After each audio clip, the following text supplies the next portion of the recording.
Yeah. You know?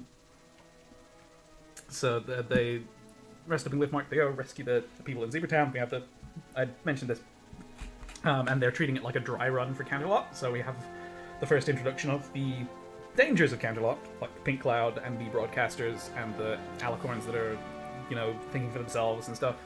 It's funny. It's ironic they call it a dry run because they end up in the sewers. Oh yeah, it's incredibly wet.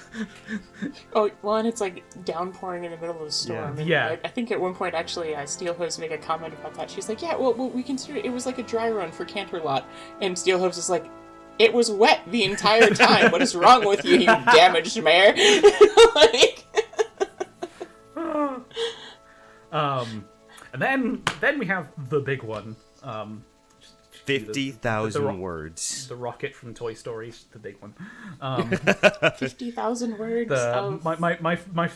My first note from Canterlot is just quoting Little Pip saying the line, "In truth, I have skipped over a fair bit, only telling you the parts that were exciting enough to keep you reading." And I'm just like, this is what you left in? Yeah, really? Could you have maybe raised your threshold a little bit? Their plan is to be in and out of Canterlot inside an hour, and that goes south very quickly. I think they spend the entire night there. Yeah, they spend a night, maybe two. I think there's one in the Ministry of Arcane Sciences, and there's one in Stable City. I think they do pass out in Stable City, and the ghouls rescue them. But yeah, we have fear and loathing in Canterlot, though, is basically what happened. So we'll talk plenty about Canterlot. I think the general structure of Canterlot is... See, about halfway through Canterlot, my brain just kind of turned to static, and it was extremely difficult to retain details because there was just so much, and I'm just like, I have no idea what's important. Oh, my brain turned to static after Arbu. I think I had a bit of a break somewhere after I didn't do everything in one sitting. That would kill me. I did. Oh god. You poor thing. That was a mistake. That was such a mistake. So they But I can definitely tell, my notes definitely dropped off about that point. So yeah, they touch down in the school. We go through a memory orb as interludes between the sections. They go to the Ministry of Peace, Ministry of Arcane Sciences. Did it go through all the ministries? Peace, War, Sciences. I don't think they got through. They didn't go through. They didn't go. Image, Morale, or Wartime. No, they went through Image. They did go through Wartime Technology because that's where Stale City is. Yeah, and they went to the Ministry of Image to get the Black Book. Oh yeah, right. They had to. Yeah. Yeah, you're right. Yeah. So they covered everything except Morale. They also went to the palace at the end to set off the fireworks, which turns the dragon into a mouse, which is actually a detail I missed the first time. It's pretty much the Honest Hearts DLC from New Vegas. Yeah, it's Honest Hearts, Old Money. Oh, sorry. Money. No. Dead Money. Money. That's Old Dead World Money. Blues. It's Dead Money. Yeah, Dead Money. Freaking... Dead blues. Old things. Fuck. This is the Dog. God. This is a way where you just play Big Iron and just slowly getting louder and drowning out of it. That is the one disappointment, though, that, she goes through all this whole thing, and it's basically the Dead Money thing, and she doesn't actually end up with, a hollow rifle. I mean, that was a really fun gun.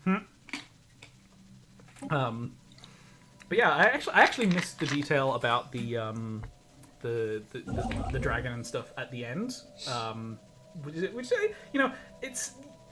I give K-Cat a lot of shit for not being a very good writer, but some of the plotting is actually it's actually pretty good. I quite like the thing where it's it made a certain amount of sense that a zebra sneaking in a weapon of mass destruction would make it out of talismans, which are gems, which the dragon that guards the royal treasury, whose eggs they use for the school, ate it because it's made of gems, and now the dragon is the source of the cloud. It's like, oh, okay, that is a logical and whimsical chain of events. I wish it was in a story that wasn't so full of trauma.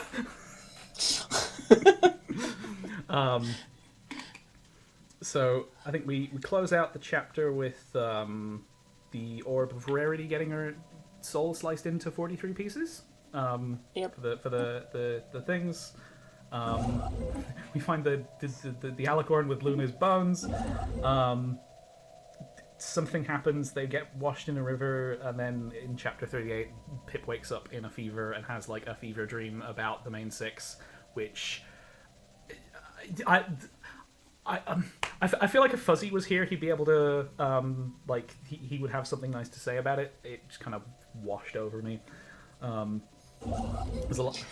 Honestly, the entire fever dream sequence, again, like I said, this is my Babylon 5 references. I should not have marathon Babylon 5 and then read this, because now I'm like linking everything between the two, but it honestly felt like a couple of the sequences that, in there where Sheridan is having dreams that are being slightly influenced by Kosh, the Vorlon, which means that they're trippy as hell, and there's like a raven. I was waiting for something to show up on, Calamity's head where he's like, "Do you know me?" And so, yeah, and then it's a fairly straight. You can tell that like my notes for this part are like a bit more coherent just because they're more recent. Because like it's like, oh yeah, there's 3 parts of this chapter. There's recovering from Camelot. There's the bit in Fluttershy's cottage, when they decide we're not going to get distracted anymore, and then they get distracted, and then there's finally executing the plan in Splendid Valley, and we end with little Pip hiding in a bomb shelter, waiting for a nuclear weapon to go off. When the Enclave showing up and going. Oh yeah, and the Enclave show up. Hello, Raceland, you are being rescued. Please do not resist. You're being rescued. Please do not resist. That's like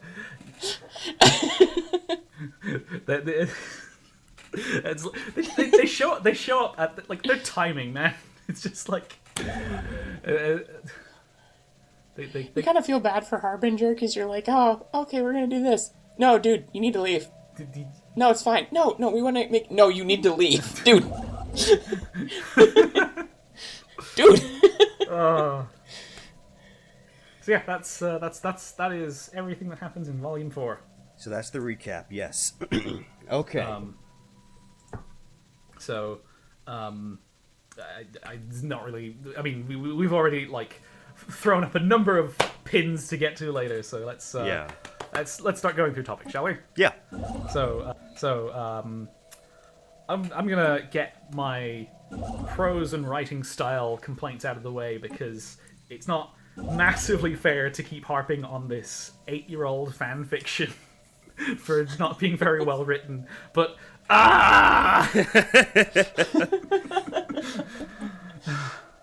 so I'll just try and get through it. So the thing that kept coming to mind reading is that it's K-Cat's writing style just over-explains so much, and it just kills the pacing of every scene.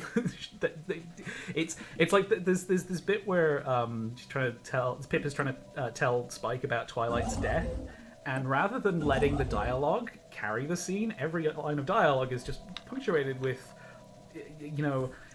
and I felt sad, and I felt a pang. And when are they getting to the fireworks factory? It's like I just kept feeling like that just the entire time. I have a couple of more egregious lines. There's my mind's eye insisted on painting an image of his words. It's like, do you really need to? Like, that's 11 words that add nothing to the story. Of course, we're imagining this in our heads. Ugh. Yeah. Every chapter starts with the rambling monologue that serves very little purpose most of the time. If we're lucky, we get a recap. Then, if not, then it's a filler that like my editing brain wants to just cross out with a big red pen with a note that says "Show, don't tell." There's pointless melodrama that goes in circles for reasons that I will get to in the structure section. subtext is K-Cat appears to have. If you're familiar with Garth Marenghi's Dark Place, Never heard of it. Nope. it's a Sorry. it's a British comedy special thing. I'm not amazingly familiar with it either, but basically Garth Marenghi is the worst author in the world, and Dark Place is a show within the show. Oh, okay. Garth Marenghi claims to be the only person who's written more books than he's read. Oh boy. But the line that jumps out to me is, I know writers who use subtext, and they're all cowards. And they're all cowards. Oh no. Oh no. And in the context of Garth Marenghi's Dark Place, this is someone asking him if like the Doctor's turning into monkeys, because it's a hospital drama. That is also supernatural elements. If the Doctor's turning into monkeys is representative of something cutting funding for health, and he's like, no, I want to ask, if we literally pay doctors peanuts, are they going to turn into monkeys? It's very silly, and I yeah, but K-Cat obviously isn't this comically like bad at subtext, but does not appear to have allowed subtext to go subtextual. Anytime it's the thing that made this jump out to me is there's a bit where Zenith in Olney, she calls Calamity Winged One, and then when questioned on it, she says she's not used to being on like a name basis with anyone, and like this by itself is a neat characterization detail. It's just like, that's. I can see why that makes sense, and it's kind of sad. It's this is Zenith has had a hard life, and then Little Pip in the narration just explains everything that was implied by that thing like a clod, just spills it all out there. It's not allowed to remain implied. It has to be only what is in the text is. It is just an annoying opportunity gone wasted to my mind, and this keeps coming up. Yeah, it's there were certain points where K-Cat had to like nail certain points to the reader over the head, especially when it came to terms. Well, okay, it's interesting because you bring up this character point by Zenith and her interaction with the world around her, but like K-Cat also leaves the casual racism of Midnight Shower, like, pretty much mostly uncommented on. I think that's less, I am leaving this in the implications because I want it to be subtextual, and more, race is hard to think about. I don't want to think about it that hard. I have we can get to that when we talk about Glyphmark. Sure. Just because that's most of what there is to talk about in Glyphmark. Mm-hmm. But yeah, I mean, my points are all going to relate to each other as I go on. I mentioned the pointless melodrama that goes in circles, didn't I? Yes. It's there's bits of like trying to transcribe elements of visual storytelling instead of just telling a story that works well in the medium of prose. Like this jumped out to me in the abattoir in Arbu, where it's like it feels like, rather than going with the full sense experience that we can the text would allow you to do, we spend a lot of time on just visual detail, and I just feel like that's a missed opportunity. And I guess my last point on my writing complaints is the sex jokes. Oh yeah. K-Cat has heard that humans add jokes to their stories to lighten the mood, but has yet to figure out how they work and when to deploy them. This is literally a point that was touched upon in the Joker movie that just came out, where Arthur Fleck is trying to understand comedy, and he has a notebook, and he's like, people laugh at sex jokes.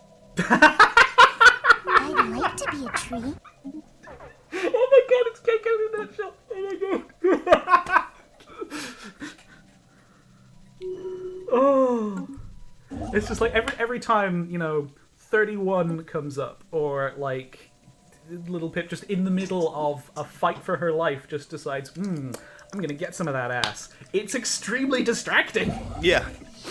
It's like it doesn't it doesn't add levity. It's just like, Pip, what are you doing? It Focus. needs to be about 20% cooler. I mean, I know like some allowances can be given to her being a horny teenager, but also, Okay. I feel like Yeah. Okay. Yeah, I guess talking about the bit with sorry, I had to step away a quick second for the Oh, right, my okay. stupid phone.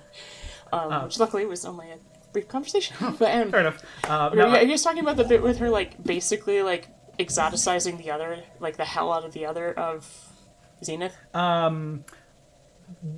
I wasn't getting in that deep just yet. I was just complaining about. Just yeah. Okay. Sorry. Yeah, it's like I will hold the rant. yeah, I was just because in my complaints about subtext, I mentioned that were you there for that or? Yep, I was. Okay. But yeah, no, I've only been gone for about 2 minutes. yeah. Glyph Mark, we'll get to a bunch of that. But no, I was just complaining about the sex jokes in general. I mentioned that KCAT has heard that humans add jokes to their stories to lighten the mood, but has yet to figure out how they work and when to deploy them. It needs to be about 20% cooler. Yeah, I mean, I know we had this conversation earlier. I mean, that's where I was like, the cons for Pip, though, is with the sex jokes, is that, like, oh, homage, it says on the air, how many orgasms she gave little Pip. I guess the pro, though, is that she didn't, like, admit to cucking her girlfriend like Blackjack did to Glory in Project Horizons, Oh, but, yeah. still, it's like, honey, what are you doing? Like, Yeah, that's not it's, funny. Like, you've now, like, engaged the entire wasteland in this really bizarre, like, BDSM relationship that no one else understands, but the 5 of you that do are like, uh-huh. I'm like, but why? Why is this a good idea? Yeah, like I don't want to get like too into Project Horizons here just yet, but it's kind of like that thing where Project Horizons is lots of the things from Fallout Equestria on human growth hormone. And it just takes the whole kind of exhibitionism thing. Oh my god. Human growth hormones. Beaver tranquilizers and, a couple anabolic steroids for It needs to be good about measure. 20% cooler. More. Cat is for horses, you dumb motherfuckers. Okay, so that's everything I had to say about KCAT's writing style. I hope that was fairly brief. If you want to add anything? I feel like this is mostly just my personal bugbear. Well, no, I think you're right, though, because, like, a lot of the things, too, I think that I'm realizing that a lot of my commentary, like, that is kind of based around that issue as well, that you run into at a lot of different points in the story, is that, like, Pip has, like, these moments where, like, for most people, it would have been, like, this, like, psychic awakening, or, like, this, like, moment of, like, oh, hey, I'm having a lot of cognitive dissonance about this, and I'm going to write you in the text, not make the subtext, but the text, that this is a problem, and I really should think deeply about, my life, the universe, and everything. It needs to be And about that's 20% fantastic. cooler. And this is a point where, like, in the story, like, most characters should theoretically be able to sit there and be like, all right, I'm going to have this delightful thing that's called character development, and I'm going to think about this and actually try to figure out how to apply this to my life. Pip, on the other hand, sits there and, like, basically, like Jack Sparrow goes, oh, I love those moments. I like to wave at them as they pass by. And unfortunately, like, that, it, again, this is more of a prose issue, but then it becomes really jarring for the reader when you're having these moments where you're like, oh, that's a really interesting point. Yeah, Pip should think about that. And then, like, two pages later, she's like, yeah, I kind of forgot about it already. And you're just like, I thought you were the smart one. Or is this what happens when you have, like, int 18 and then play a character with 4 wisdom? Speaking of being the smart one, in the latter half of this volume, Little Pip does repeat to herself, I am not a clever pony. Which I think She is not. I think this is where Somber got Blackjack's mantra of I am not a clever pony from. Yeah, I feel like that's mostly self-disparagement. Wait, I mean, it is self-disparagement. I mean, but a lot of times, too, like, God, Pip is, the points there, Pip, the difference is like, again, I guess not to go out in the weeds with Horizons, but, like, when Blackjack says it, she's being dumb. like Like, okay, like, I mean, I don't know if you guys have ever seen, like, the Christopher Titus skit on how he defines, like, using the word retard with people that should have the cognitive capabilities to actually understand things. That's that. Like, she's sitting here and she's doing this dumbest crap. And you're like, Blackjack, you know better. That's a terrible plan. Why are you basically, like, filleting the missile? This is... No! Don't put the energy weapon up your nose! But whereas Pip's thing is interesting because she this is something I was actually also noting, and maybe just be because I have a little bit of ADHD myself.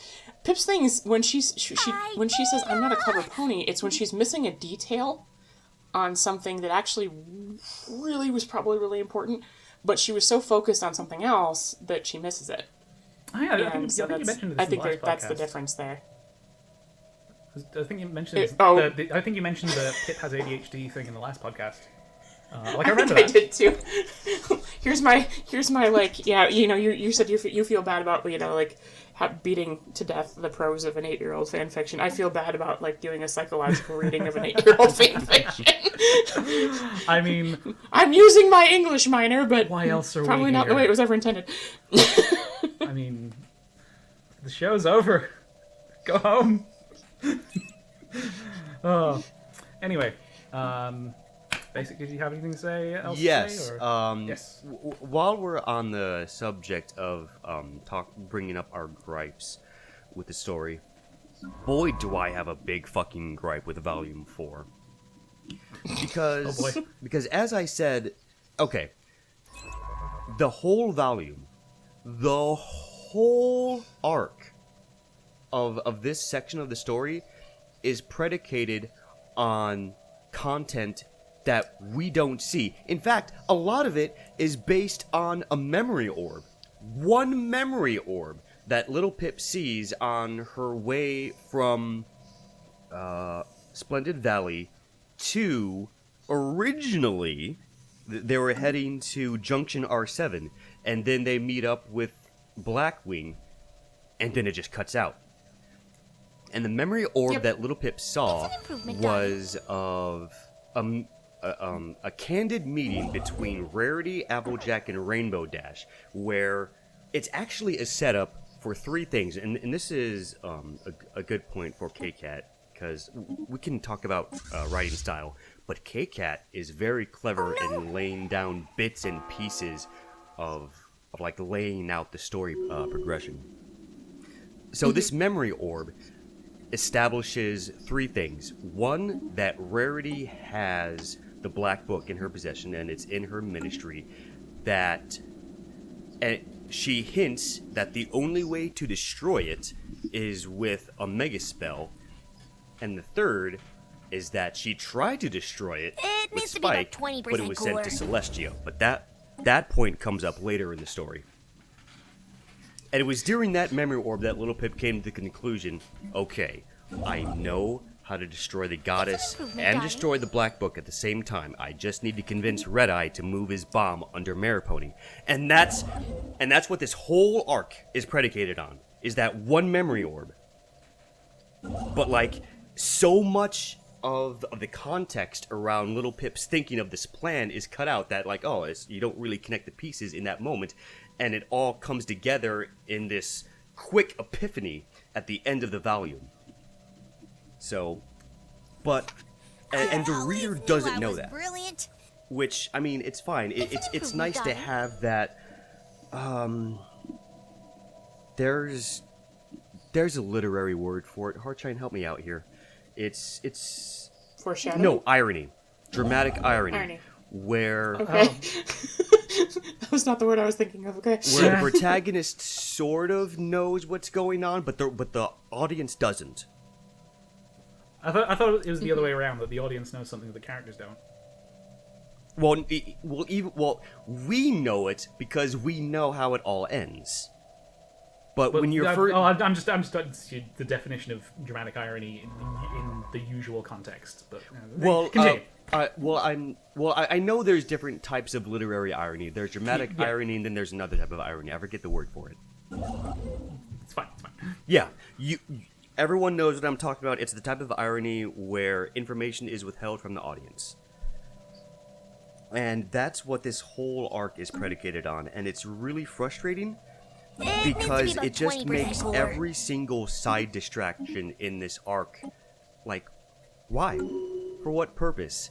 Like, Old Only was contrived, going. I mean, of course they had to recruit Steelhooves again to go to Camelot because that's necessary. But going to Arbu, oh my God, Arbu is predicated on the fact that when they're going to Buckland Cross, Calamity just conveniently sees these bandits attacking the town, a town that has never been mentioned in the story up until now.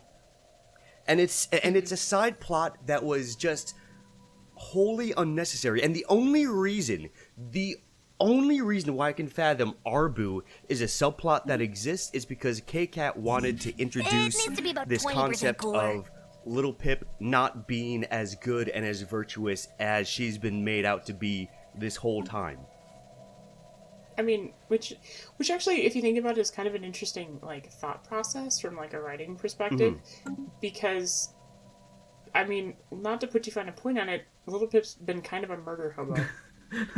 Like, But it's been legit, somewhat that's kind of- justified this whole time. Somewhat justified. okay, I have- it's somewhat justified, sure, but like the other side of it is, though is that there's a lot of different things that happen in there that, you know, everybody's like, oh, she's so virtuous, she's doing all this, and it's like, okay, I mean, are we yes, looking at the same person? but are we talking? Oh, are we all talking about the same person, or are we all drinking Amage's Kool-Aid? Right. Because that seems to be Yeah. what's happening.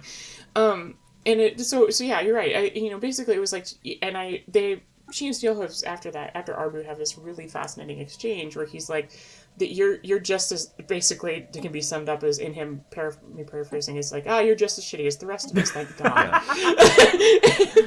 And it's like from It needs to be from a about story 20% perspective, from a cooler. character growth perspective, that is something that actually really pushes Pip to start looking at herself.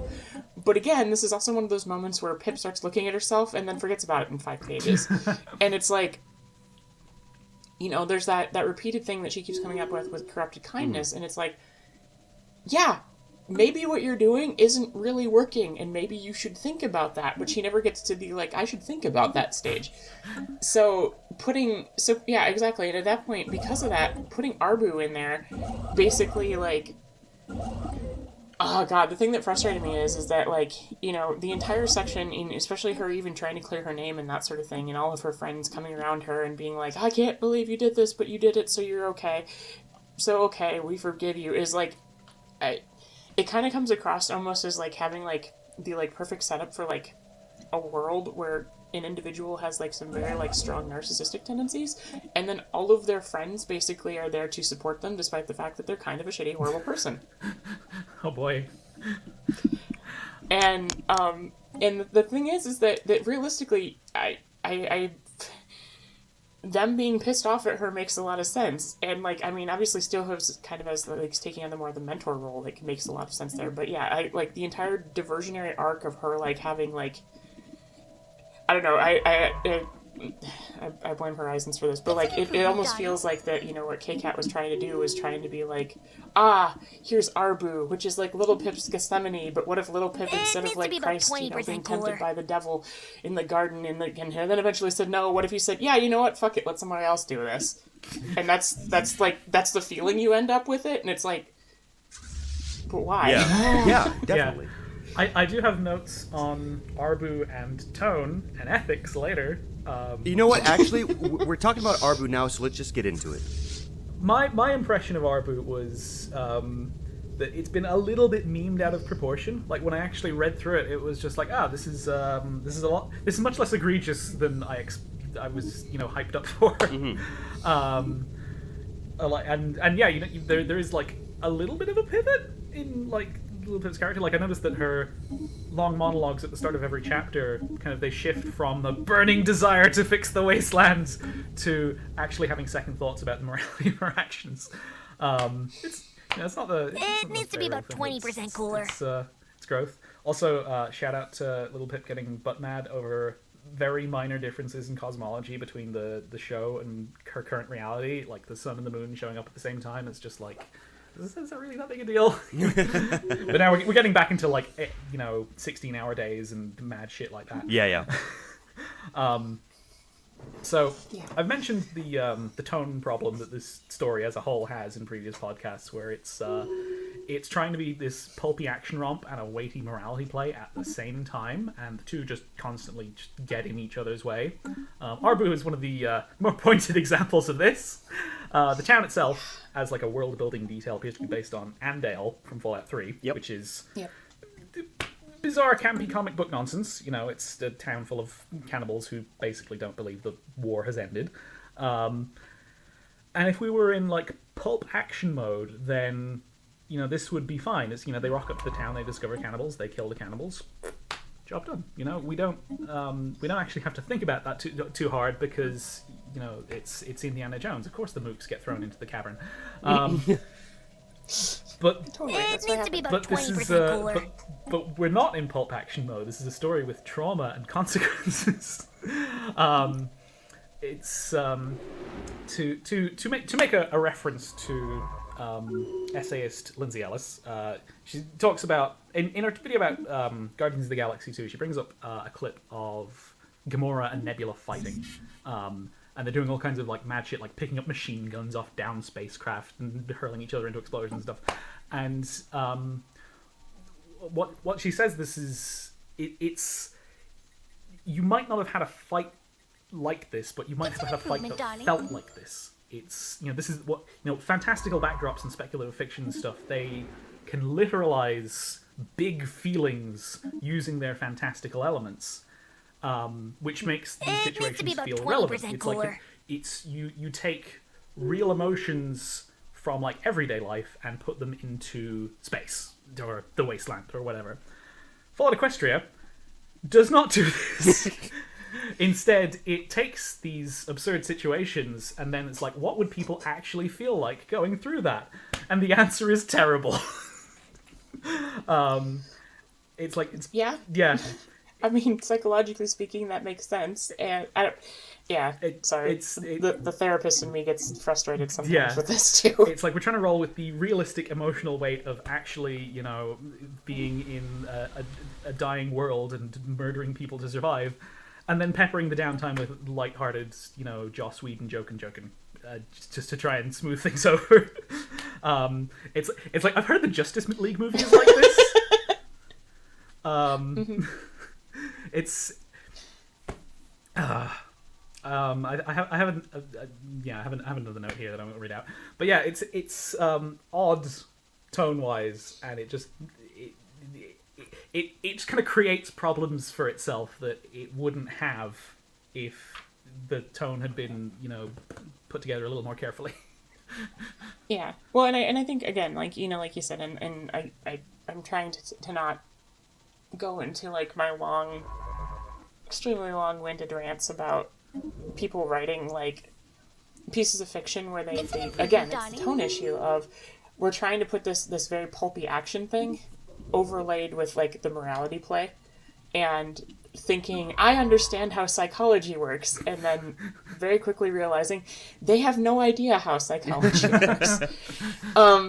And so it's one of those things that again, that's the big problem is that this is one of those moments that like, I mean, oh god, like I feel like this is like basically it's like one of those things where it would be like kind of probably it would have felt to like be some like random jackass wandering into like the Abu Ghraib prison and then suddenly finding your best friends being a dick to everybody, and you're like, what? That's gonna have a lot more lasting consequences than what it does, where like everybody at the end, like fucking Steel Hooves is like, good job, kid, you're just as shitty as the rest of us. Velvet is like, Little Pip, I can't believe you did all of these terrible things and you're so bad for doing so, but these are cannibals and they're terrible people, so we're gonna give you hugs. And then like Calamity's just like, I'm pissed off at you and I hate you, bro, but I'm gonna give you a bro hug because this is a ship that should have happened but didn't because you're lesbian and it's sad. But like, but it's one of those things where it's like realistically, if you're trying to show realistic emotions in your story, you need to stick with that. I'm pretty sure that, like, if these were normal people, Calamity's not gonna be talking to Pip for, like, a month. Oh, it's yeah. Being like, because there's just this level of, like, I get what you did, but however, at the same time, like, excuse me, I'm gonna need, like, a few days to figure out how the heck to feel about you, because Wow, that's Yeah, it's really it's the fuck, dude? it's almost like a casualty of the pacing and the structure that, like, this extremely significant psychologically scarring event doesn't have the room for its consequences to breathe, because we're on a schedule here and we have to get back to Buckland Cross because the dude in the box, we need to get rid of him, and then we have to go to Camelot, chop chop. Right, exactly. And I mean, and, you know, obviously there's always going to be situations where basically people, again, psychologically are going to be able to compartmentalize. However, like, I mean, God, could you not have at least, like, after this, like, you know, okay, I mean, the only person that in the party that actually seems to have been affected by this, honestly, is Velvet, because she keeps disappearing into the thing. I'm like, could you give, like, you know, Calamity, like, a casual, like, alcohol addiction for a while? Well, like, Velvet has been disappearing into the Fluttershy orb ever since it first came into the story, so that's not really Right. much of a change in her character for that. It's no, very it's not, but told, not shown. Yeah. Just because it's like it comes up again once later, and then it's like we see her, like, Pip give her shit for, like, taking out the orb on the way to Camelot, and then she has her little episode in the stage, and then that's about it. We'll get to fucking Velvet. Yeah, yeah. But back to Arbu. As far as, like, anyone who's severely affected by this, so obviously Pip is affected by this, but next to her, I would say Calamity was the most emotionally impacted by this event, because he's still dwelling on it chapters later. I think even in the last chapter of the volume, in chapter 38, Calamity is like, I'm still thinking about what happened in Arbu. It's in the melodramatic arguing about nothing. Yeah. So that's what you're talking about. Yeah, it's just we just have to sit there and listen to Little Pip, like, eavesdrop on her friends for pages upon pages instead of it being, like, part of the story. Anyway, continue. But- I didn't mean to. Yeah. oh no, but you're right. Like, the thing is though, is that, like, realistically, we, again, authors, if you're going to do something with this and you want to actually try to have some sort of psychological realism, maybe spend 2 minutes Googling what the side effects of something like this would be, and go from there. Or, Please. You could be like Arthur Fleck in the movie The Joker, where he's like, you know, I killed someone, and I thought it would affect me, but it hasn't really. See, the thing is though, is that with that's showing a degree of sociopathy. I need to see that movie, by the way. I still haven't yet. I'm not entirely sure what you just said because I talked over you, but I think we basically said the same thing, just in two different ways. Because, like, you know, early stage Adam Smasher in Duck and Cover was written to be a literal sociopath, which is why she just gets into her first fight and is just like, well, I guess this happens. I wonder what stuff they were carrying. Anyway. And, you know, well, and to a degree, like, you know, also we have to, you know, again, so suspension of disbelief, we have to understand, like, trying to get into, like, characters' heads, we understand that, like, this is part of the wasteland, but, like, my God, like, you know, there's, I don't know. Yeah, I mean, it's like I was saying with The wasteland needs heartmenders, like, badly. It's like I was saying with the Guardians of the Galaxy comparison. It's just like, you know, you take everyday feelings and make them big to make your big setting instead of taking the big setting Donnie. and then thinking about what it would actually feel like to spend 300 years in space having your robot bits pulled out or whatever the fuck. Ooh. Right. Donnie. Or, well, and realistically with that entire scene, too, like, the point behind that, the feelings that are in that particular scene with Gamora and what's her face fighting. My brain just Nebula. lost. I'm like, Amy Pond. No, not Amy Pond. Nebula. Let's just stick with Amy Pond. Yeah, we'll say that. Yeah, with Gamora and Amy Pond fighting. Actual Amy Pond from Doctor Who. Yes. But basically, what the thing is that the feelings there are the feelings of a fight that you have with a sibling, and so as opposed to like, I'm fairly certain that most of us haven't gone around and massacred cannibal populations, even in Fallout 3. It was kind of less of a like impactful thing and more of like, well, you guys are dicks. Do you have any cool shit in your basement? Yeah. To rewind a little bit before the events of Arbu, when they're traveling to Buckland across to do a prisoner exchange between Elder Cottage Cheese and some knight that wanted to defect to the Applejacks Rangers. It's like everything is going alright because they're being led by this scribe mare, and then one of the lead knights steps forward is like, oh wait, you're that stable dweller. This whole situation is fucked. Kill him. And then everything just goes to hell in a handbasket. How do you miss with a rocket like that?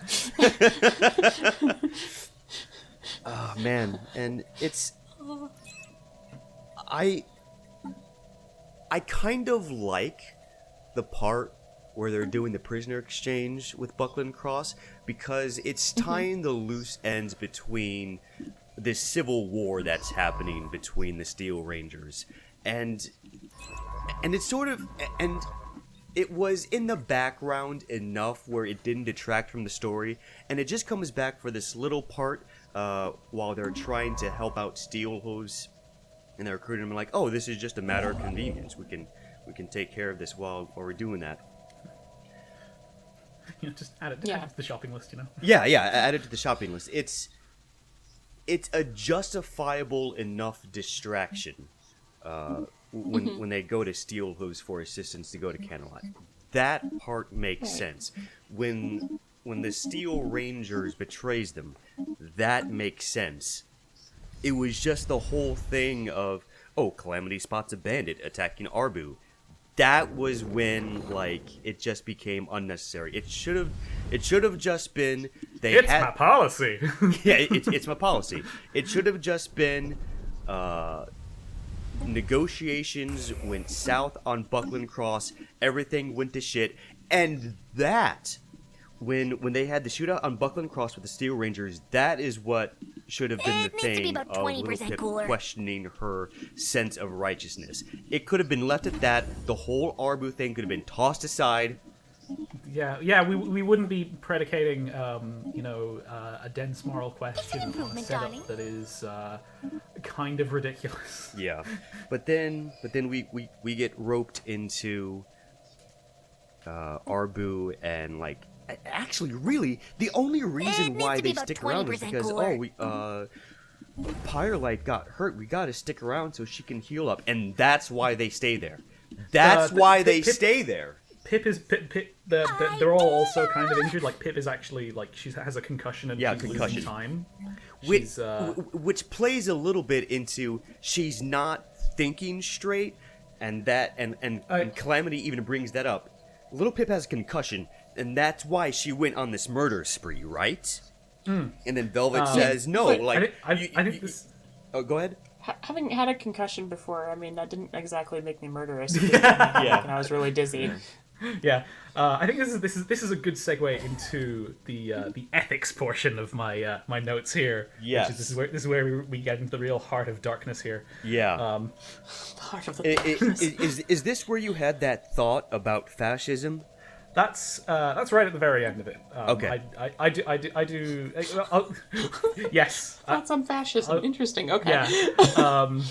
Okay. So, like I mentioned at the top of the topic, Arbu actually, the in the moment of Arbu was actually like less shocking than I was ready for, and I was like, oh, Pip's actions in Arbu actually make like a degree of emotional sense. It's a little diluted by the amount of time she's casually flown into a violent rage already, and it's certainly not smart, but, like, I can see why, in the moment, she does what she does. It's, you know... What the hell is going on outside? Yeah, I heard that too. Yeah, anyway.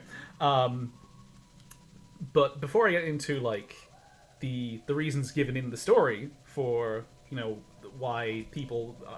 think because the justifications that people do after the fact is the real interesting part. Because in the moment, it's just, you know, I lost my cool and I decided that, you know, me being a person was who acceptable. What? That murder was acceptable. Well, it's that, you know, it's like I kill wasteland scum. I'm gonna kill some wasteland scum. That's about as far as she thinks about it in the moment. But the justifications afterwards are the interesting part. So, just to show some of my homework here, I thought about the situation from just like a couple of systems of normative ethics. So this would be the big name things like utilitarianism and virtue ethics and stuff. So, from a utilitarian point of view, we're trying to like maximize happiness and minimize pain. So, well, how do we do that? In relation to Arbu. So, Arbu are as far as the story says, they're only eating the people who fall in combat anyway. It's not particularly sustainable since only so many people, you know, how many raiders are you going to have to kill and eat here? And it's probably not healthy either because, like, hi, Creutzfeldt-Jacobs disease says hello. But let's not get into 380,000 pony cereal box years here.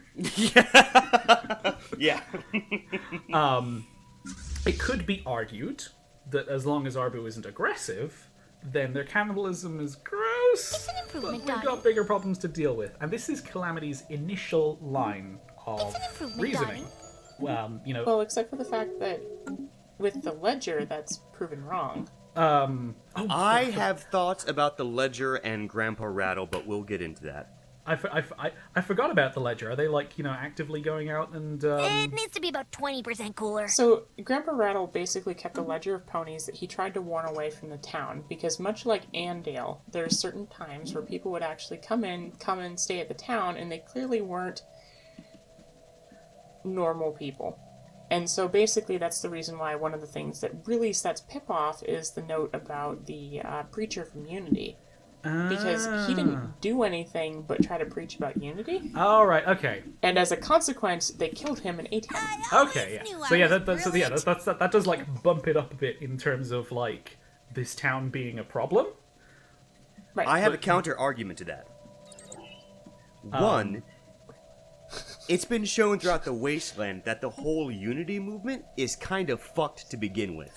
And like... Okay, well, but he's not the only one that has that issue, though. That's the entire ledger, and like the impression is that ledger is long. There are people besides the Unity preacher. The thing about the ledger with Grandpa Rattle is that Grandpa Rattle has gone senile, and who's to say he wasn't writing into that ledger during the day when he was fucking crazy and off his rocker? I mean, I don't think he can really be trusted. I mean, I suppose that's where we're getting into, like, the, you know, how admissible is this evidence? You know, Right. How reliable is it? But you also raise a point there about unity, and this is a thing that Calamity brings up as well, is just kind of pitting the relative evils of the Wasteland against each other. It's just like, you know, if Arbu are just eating undesirables, then, you know, what's the problem? And I'll get to the idea of undesirables later. But yeah, Calamity initially has this kind of utilitarian line, and I don't particularly like using that because I feel like that characterizes utilitarianism uncharitably. But you know, I went through the motions here, and he does kind of backpedal from it a bit. To she had options, and you did wrong because you lost control, and that gets into what you were saying, Heartshine, about Calamity having he has a huff, and then they hug about it 5 minutes later, and all is forgotten. Right. In contrast, let's look at it from a Kantian point of view. So Kant's categorical imperatives, the idea It's an that improvement, darling. you should not do something if you don't think everyone should do it. So obviously, Arbu we wouldn't want to live in a world where everyone's a cannibal. So the cannibalism don't is bad. Don't do that. But where it gets complicated is, would we want to live in a world where everyone went around fixing problems the way Pip did in Arbu? And that's No. yeah. It's like if if everyone is going around just finding things that disgust them enough to murder and then murdering, that is a might makes right situation at best and complete chaos at worst. I was gonna say, because I was gonna say, like, that sort of thinking, kind of gets into your argument about, I don't know exactly what it was, brought up fascism, but like that's that kind of thinking of like, well, this is how we solve the problems, and I'm like, this ends up with a lot of people dead. Yeah. A lot, like always. Like. Concern. Yeah. Darling. K-Cat also talks a lot about virtue ethics in relation to the story, and I suppose the best known version of virtue ethics would be Aristotelian virtues. And I think the core of it is like, a virtue is if you have like not too much and not too little, that is a good way to live. However, that's really hard to apply to this situation, because how do you decide what your virtues are? Sacrifice, that doesn't really apply to Arbu, does it? She's not really having like a moderate amount of sacrifice. She's just go.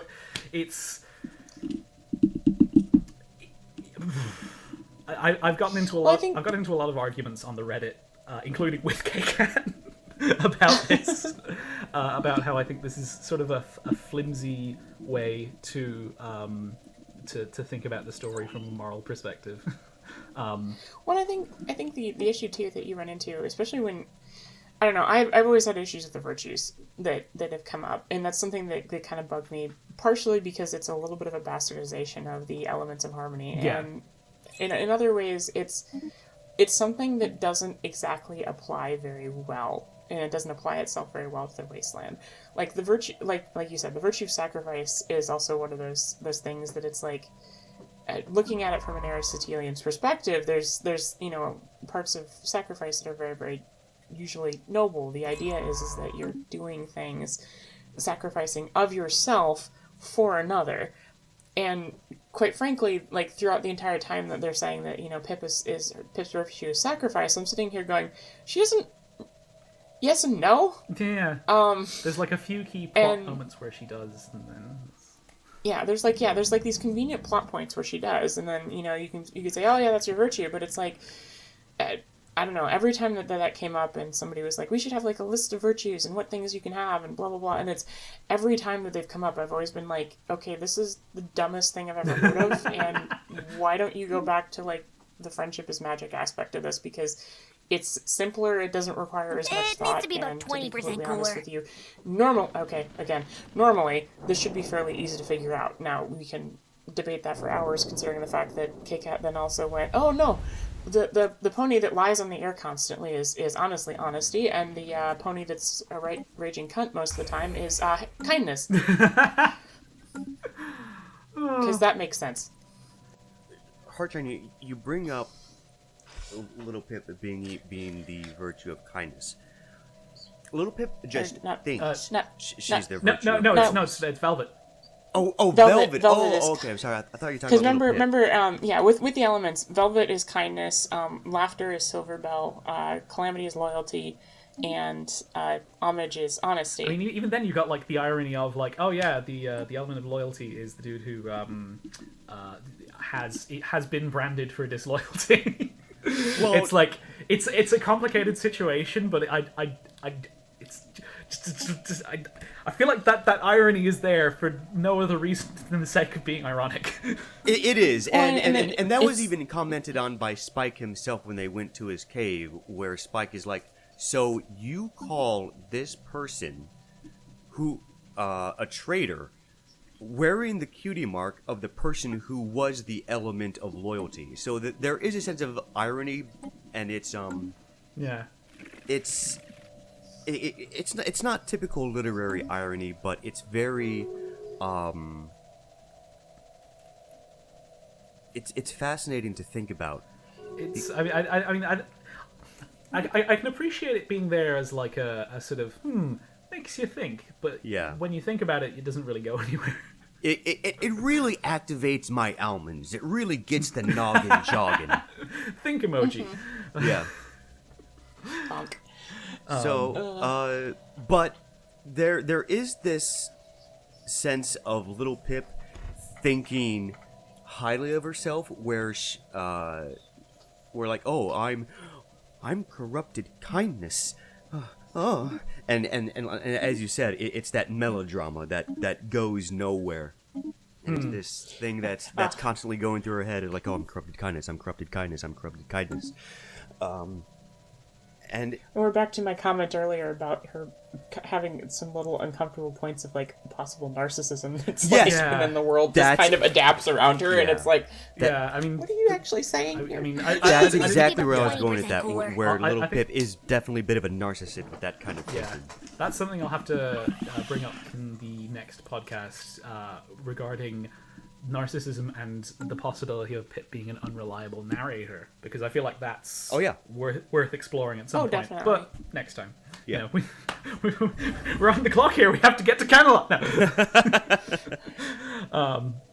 So, can I move on? Yes, to- yes. Okay. All right. So I'm still on Arbu here because I have more ethics stuff to talk about. There So is I just- a lot to pick apart with Arbu. yeah, because I just talked about some theoretical background. Now, what people actually do in the story, which there is a lot of the party just don't really have very strong opinions. Well, they have strong opinions, but they're not really like based on anything. Steelhooves is initially just like, it's my party, right or wrong, which is okay. That's not really an ethical framework. That's just I don't want responsibility for this. And then it later comes to. I suppose you mentioned it as like, great job, Pip. You fucked up. You're as bad as the rest. I suppose I read that as right outcome, wrong mindset, because it does kind of, it does feed into the character arc of Steelhooves, where he's like, yeah, I would have done it, but like, she should have done it with a clear head instead of acting impulsively, and then that comes into the memory orb later in Canterlot. So it's like, yeah, it's okay. But it makes sense why he thinks that way from a character perspective, but it's kind of irrelevant to the ethics discussion. Velvet describes Arbu as mutated flesh that needs to be cut away, So cancer. which is an emotional reaction rather than a rational one. But I'll get to there's stuff to dig into there. And Zenith is like noise of cardboard falling over. Like she just doesn't have an opinion.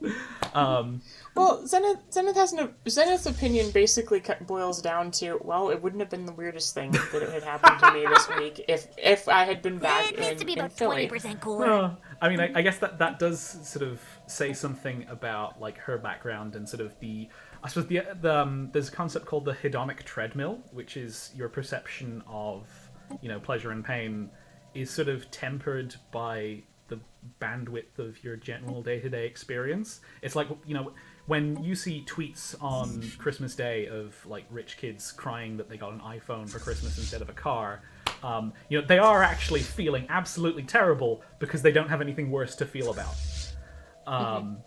It's so that kind of makes sense that Zenith is like, her life has sucked so much that Arbu is just kind of it's only like a 6 or a 7, This is a rather mild footnote, which sorry, I have like so many notes on Zenith in this section too, Yeah. so I feel bad about that. I'm gonna try not to rant about her too much. But... Don't worry. I mean, like my notes are actually shortest in glyph mark because I ran out of time to sort them all out properly, so I can. The Velvet rant will come when we get to Canterlot and the Ministry of Peace. I was actually going to put it at Fluttershy's cottage just because there's so much else to talk about in Camelot. Ooh, that okay. When we get to Fluttershy's cottage, that's when we can have the Velvet rant. Okay, so back to Arbu. We're left with like the main ethical argument being between Calamity and Velvet, and isn't like another irony for irony's sake, where they sort of take the opposite perspectives of what you'd expect them to based on their previous characterization, where you've got like Calamity's surface level utilitarianism that he backpedals from is sort of an abrupt change of direction from the guy who's been just openly profiling raiders and shooting to kill from a distance. That's another aspect of Arbu. Like the main reason that the characters seem to be squeamish about the idea of killing this town is because they're not dressed like raiders. They're just like a town.